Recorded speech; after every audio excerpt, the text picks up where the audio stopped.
बिस्मिल्लाहिर्रहमानिर्रहीम अस्सलाम वालेकुम नाजरीन, मेरा नाम इरफाक मीर है और आप मेरा यूट्यूब और फेसबुक ऑफिशियल चैनल देख रहे हैं। नाजरीन, कराची के बल्दियाती इंतखाबात को एक बार फिर पोस्टपोन यानी कि मुलतवी कर दिया गया है और बज़ाहिर तो ये वजह दिखाई जा रही है कि हल्का बंदियों के कुछ मसाइल थे MQM को, इस वजह से ये जो जितने भी इंतखाबात थे वो पोस्टपोन कर दिए गए। और इसके ऊपर बात करूँगा कि तहरीक लब्बैक पाकिस्तान की और जितनी भी जमातें और इलेक्शन में हिस्सा ले रही थी उनकी कितनी मकबूलियत थी और कौन सी जमात कितनी सीटें इस इलेक्शन से हासिल कर सकती थी अगर ये होते। और दूसरा एक बड़ी खबर ये भी है कि पाक सरजमीन पार्टी भी MQM में जम हो चुकी है और ये बड़ा खौफ तहरीक लब्बैक पाकिस्तान का भी था इस इलेक्शन के दौरान, क्योंकि उनकी जो कंपेन थी वो बड़ी ज़ोरों शोर से चल रही थी। तो वो भी एक बड़ा फैक्ट था मुझे लगता है कि इलेक्शन को पोस्टपोन करने को। तो इस सारे मामले को ज़रा जस्टिफाई करते हैं, सबसे पहले आपसे गुजारिश होगी मेरे चैनल को सब्सक्राइब कर लें, साथ लगे बेल आइकन को भी प्रेस कर लें। और अगर ये वीडियो आप हमारे फेसबुक पेज के ऊपर देख रहे हैं तो गुजारिश होगी पेज को भी ज़रूर फॉलो कीजिएगा ताकि आप तक हमारी सारी अपडेट बर वक्त पहुँचती रहें। नाजरीन, कराची के जो बल्दियाती इंतखाबात थे जिसके हवाले से बड़ी गहमा गहमी थी हर तरफ और ये सोच विचार भी चल रहा था कि आई के इलेक्शन होंगे या नहीं होंगे। एक मंथ पहले इलेक्शन कमीशन ने यह वाज़ेह तौर पर कह दिया था कि इलेक्शन अपने टाइम पे होंगे, 15 जनवरी को ही होंगे। लेकिन इस हवाले से फिर सारी जमातों ने अपनी तैयारियां मुकम्मल की, लेकिन दो ही जमातें थी जो इस मामले के ऊपर बिल्कुल मुतमिन दिखाई दे रही थी कि इलेक्शन नहीं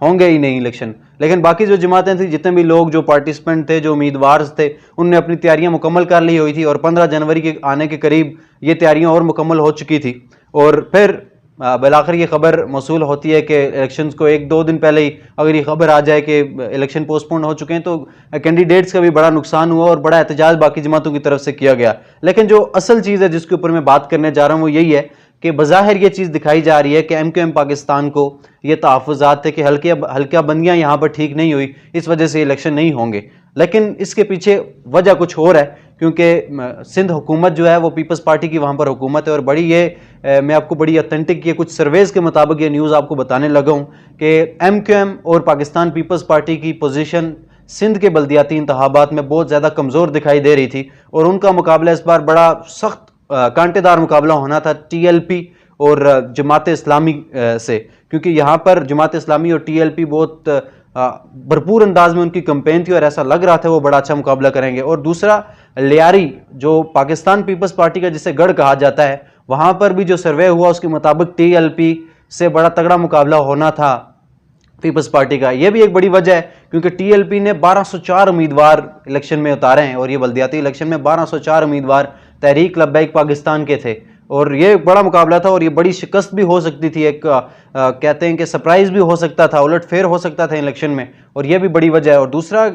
एक इस बात का खौफ, TLP का खौफ भी आपको इस चीज़ से भी इसका अंदाज़ा होगा कि पाक सरजमीन पार्टी जिसका नज़रिया, जिसका मोटिव, जिसका मंशूर यही था कि anti-MQM उनका मंशूर था और इसी हवाले से उन्होंने ये जमात बनाई थी 2016 में, मेरा गालबन 2016 में इनकी ये जमात बनी थी। और जब से लेकर उस टाइम से लेकर अब तक इनका यही बात है कि MQM ने पाकिस्तान कराची में अच्छा काम नहीं किया, पीपल्स पार्टी ने अच्छा काम नहीं किया। बिलाखिर ये सारी बातें धरी की धरी रह गई और पाक सरजमीन पार्टी एक बार फिर MQM में शामिल हो चुकी है। मुस्तफ़ा कमाल साहब और दूसरा खालिद मकबूल सिद्दीकी साहब भी दोबारा MQM में आ चुके हैं और ये चीज़ें बिल्कुल इसी तरफ इशारा कर रही हैं नाजरीन। बिल्कुल TLP तहरीक लब्बैक या रसूलुल्लाह पाकिस्तान की जो बढ़ती हुई मकबूलियत है कराची में, इसकी मिसाल में मैंने 240 और 245 से देता हूँ। 240 में Tehreek Labbaik Pakistan is in the winning condition और लास्ट दो पोलिंग स्टेशन के रिजल्ट बाकी थे एंड देन बिल्कुल जो रिजल्ट्स थे उनको रोक दिया गया 45 मिनट के लिए। एंड देन जब शो होते हैं तो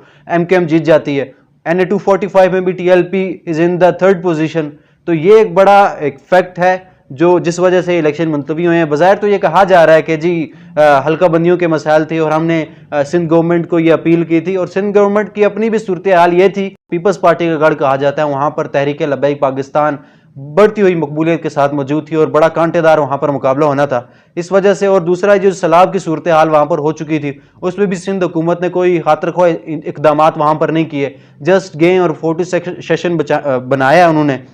वो भी पिक्चर बाद में वायरल हो चुकी थी और ये बात पाकिस्तान के सामने आ चुकी थी कि कौन कितना मुखलिस है सैलाब ज़दगान के लिए। और सैलाब की जो सूरत हाल पाकिस्तान में क्रिएट हुई थी तो दो ही जमातें थी भाई जिनने काम किया ग्रास रूट लेवल के ऊपर, जो उनमें जमात इस्लामी और तहरीक लब्बैक पाकिस्तान, जिनने जगह जगह इमदादी कैंप्स लगाए, वहाँ पर भी गए जहाँ पर गाड़ियाँ भी नहीं पहुँच सकती थी। आपको इसकी मिसाल याद हो कि साद हुसैन रिजवी साहब खुद कश्ती पे सवार होकर 2.5 घंटे सफ़र कर कर जाते रहे, और जमात इस्लामी और TLP ने जो काम सैलाब ज़दगान के लिए किया था एज द रिवार्ड, वो इस बार बल्दियाती इलेक्शन में बहुत ज़्यादा स्ट्रांग थे। और यही चीज़ है कि मुखालिफ उनके इकट्ठे हो गए, और जब उन्होंने देखा कि सारी हिकमत अमली के बाद भी हम इलेक्शन में कुछ खातिर खौफ कामयाबियाँ हासिल नहीं कर सकेंगे, तो उन्होंने इलेक्शन को ही पोस्टपोन कर दिया। और अगर किसी भी मामले के ऊपर आप मेरे साथ डिस्कशन करना चाहते हैं या कोई सवाल है आपके पास, तो मेरी इंस्टाग्राम अकाउंट आपके सामने है, तो इसको ज़रूर फॉलो कीजिएगा। मुझे इजाज़त दीजिए। अल्लाह हाफिज़।